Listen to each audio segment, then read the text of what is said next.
अस्सलाम वालेकुम भाईजान, ये शाहरा कायदीन पर डकैत ये जो हाशमी होटल है, यासिन जई होटल, यहाँ से तमाम लोगों के मोबाइल सारे लूट के ले गए। ये देखें भाई, एक को भी नहीं छोड़ा। सर्विस रोड के कोने पे आए, सर्विस रोड के कोने पे आए, दरख्तों के पीछे से खड़े होके 3 बंदों ने मोबाइल सबसे लूटना शुरू कर दिया। ये सारी टेबलें खाली हो गई हैं और बड़ा अफसोस का मकाम है।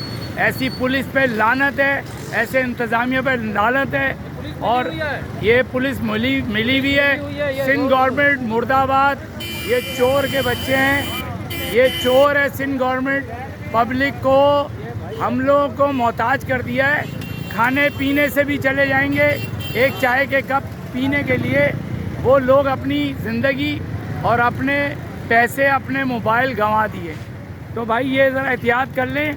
ये जो हादसा हुआ है और रोज़ ब रोज़ हो रहा है, पूरी होटल की लाइनें खाली हो गई और एक को भी नहीं छोड़ा है।